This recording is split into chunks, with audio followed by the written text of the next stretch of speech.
Oh God, what have I done with my life?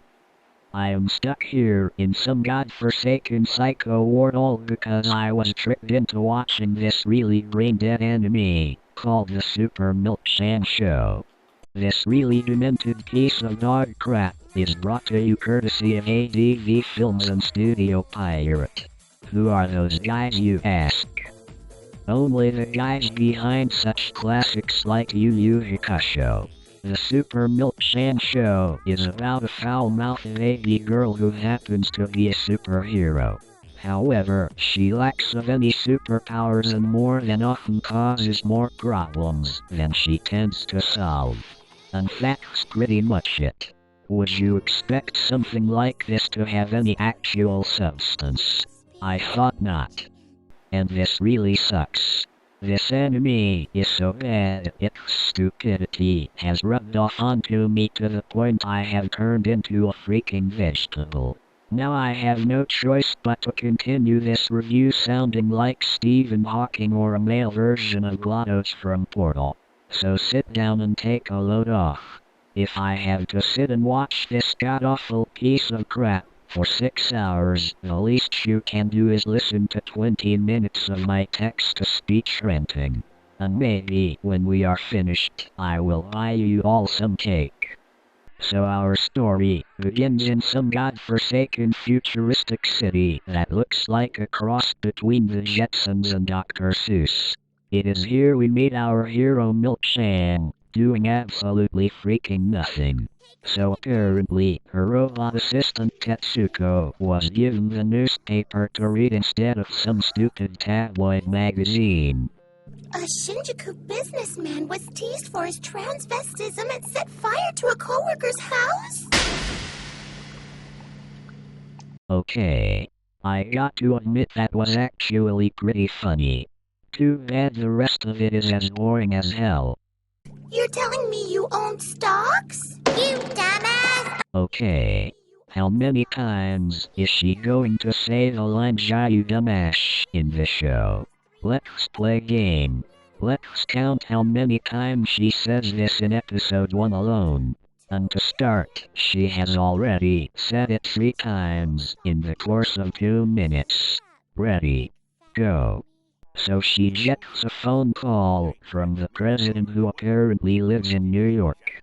And this anime was made when again? 2004?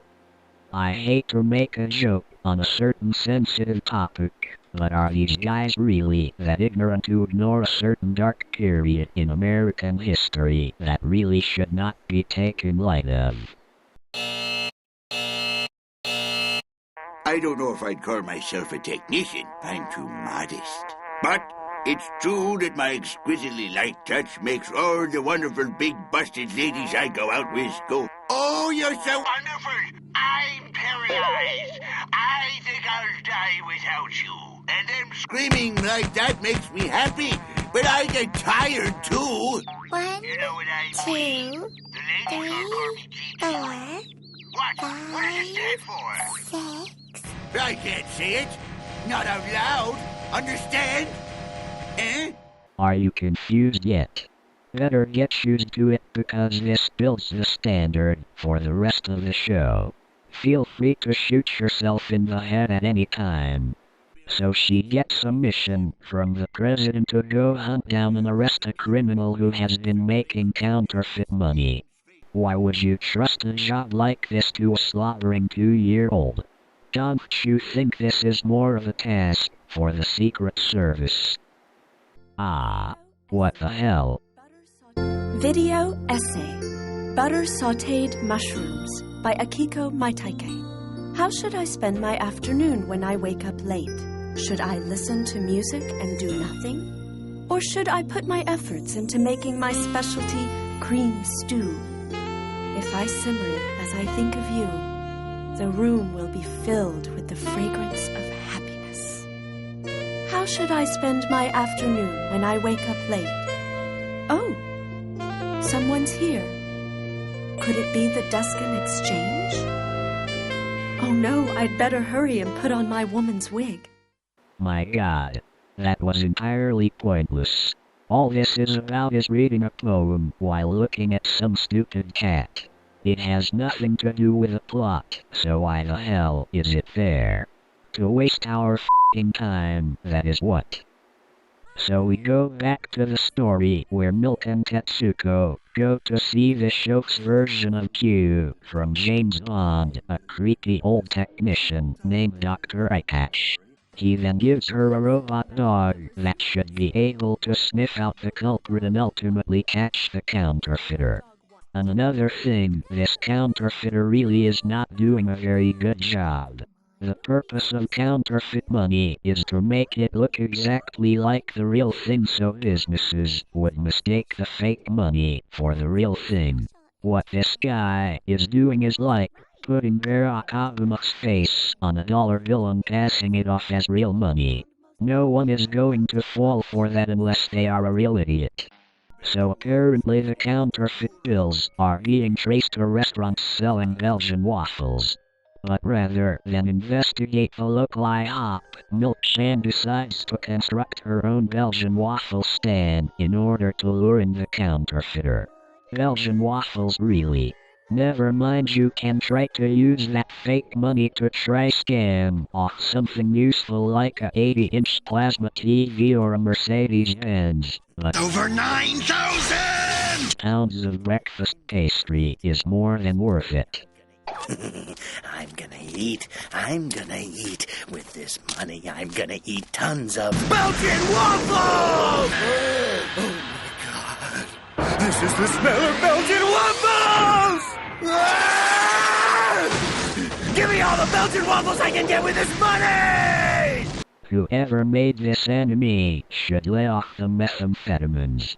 Also, have you forgotten the golden rule? Never reference a better anime in your crappy anime, you idiot. So Milk-chan manages to catch the counterfeiter, but not before she ends up scattering the fake bills over a large area. Our mission has been completed. Let's go eat sushi or something. Yay! You have got to be freaking kidding me. Even though you caught the counterfeiter, the fake bills end up getting in circulation anyway, and you call that mission accomplished.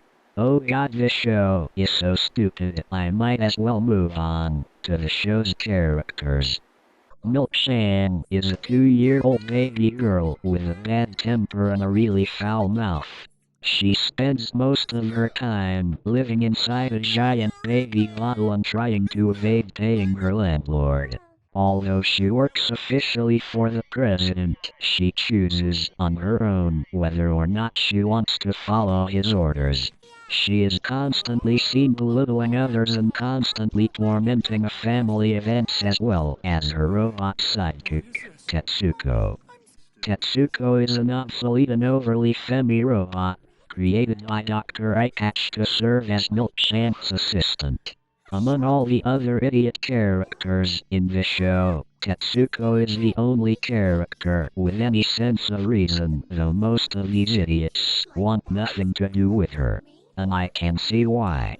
She sounds a lot more like a cross between Alphonse Elric and a freaking Valley girl talking through a car muffler. Finally, there is the president. Honestly, who voted this incompetent piece of shit into office? The president proves to be inept and incapable at fulfilling his job, at one point firing his country's best missile, the punishment missile, on his own country at his own conclusion that his citizens would try to kill him after experiencing a nightmare of his citizens doing so. And just like any other piece of crap politician, he also attracts flies. No doubt a metaphor for the lawyers and lobbyists who come walking into his office at a daily basis. I do not recall seeing any nudity in this show, but there is quite a lot of vulgar jokes and foul language in this show. There is a bit of violence as well, but it usually isn't any more violent than a Tom and Jerry cartoon. Thus, I will give crude humor 4 stars, profanity 3 stars, for quantity and 5 stars for intensity and violence. Gets 2 stars for each. The Super Milk-Shan show originally consisted as 14 8-minute animated shorts on a Japanese late-night variety show called Flyer TV in 1998. The shorts proved to be popular enough that the character ended up having her own spin-off anime series in 2004. The show eventually made it to the United States as a part of Cartoon Network's Adult Swim programming block. When ADV Films first acquired the license to the show, they decided to try something never done before by including two very different dubs on the DVD. One dub was completely faithful to the original Japanese broadcast, while the other was essentially ad-libbed and heavily Americanized by ADV voice talents. So even though you essentially get two shows for the price of one, it is more like trying to decide between a dirty diaper and a used tampon. So let's go over the laundry list of things that are wrong with the show. First and foremost, it makes no f***ing sense. Even though this anime tries to tell a story, it is so random and incoherent that I cannot even tell what they are saying half the f***ing time. And half the time the characters on screen are just standing there doing nothing for half the episode, periodically spouting out lame-ass jokes. And the jokes are very heavily centered around cultural notes or make absolutely no sense, that you will probably be bored to the point of insanity by the time the episode ends. And that's exactly what happened to poor Pinkie Pie. But the worst fact about this stupid show is that it entirely depends on random jokes and gags without any rhyme or reason and expects it to be funny.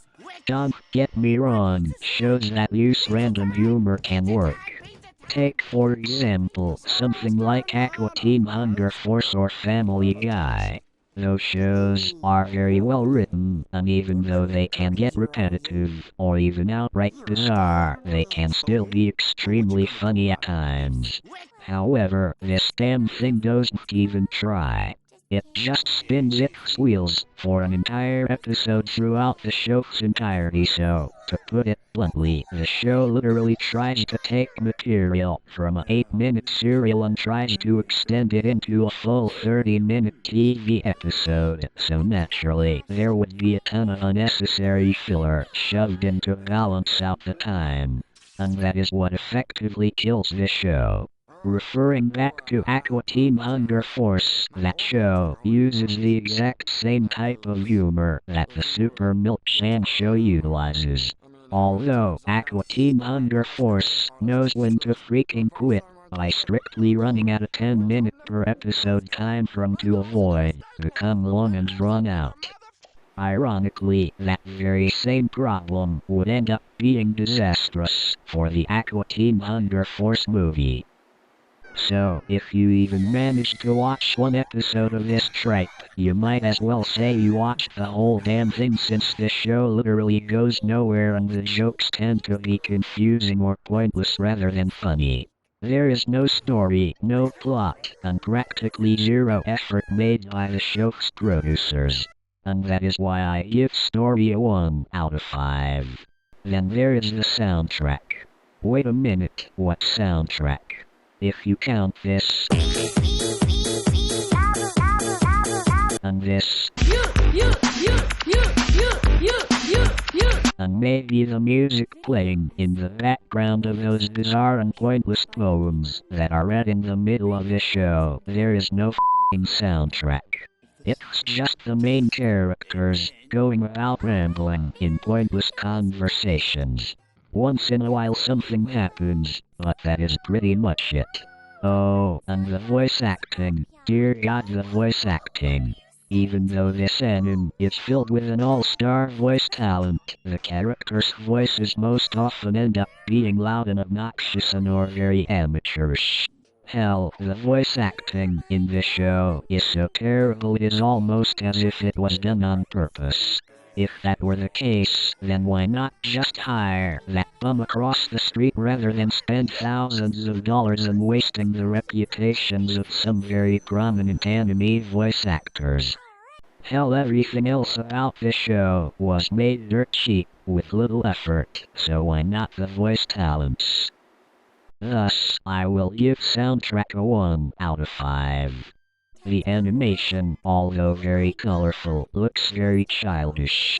It utilizes a very cartoonish look and feel and utilizes very thick lines like Powerpuff Girls or Dexter's Laboratory. It really doesn't look like anime at all. The quality of the animation is average at best, but most of the time looks like it was made by a kindergartner in Adobe Flash. Hell, the character designs look like they were modeled after some drawings scribbled on the wall by a 2-year-old. Seriously, this makes My Little Pony Friendship is Magic look like Hayao Miyazaki. Oh, yeah, I freaking went there. Thus, I will give animation a 2 out of 5. The characters are some of the most annoying and stupid characters I have ever seen.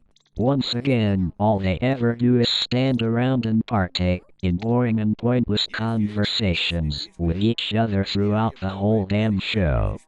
So if you are looking for a funny anime with good character development if any, turn back now. Although their interactions can be funny occasionally, their long and drawn-out conversations with each other turn out to be more boring and tedious. There really isn't much more I can say about them. I give characters 1 star.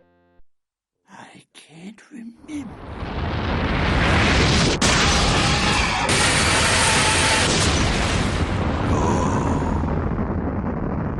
I remember now.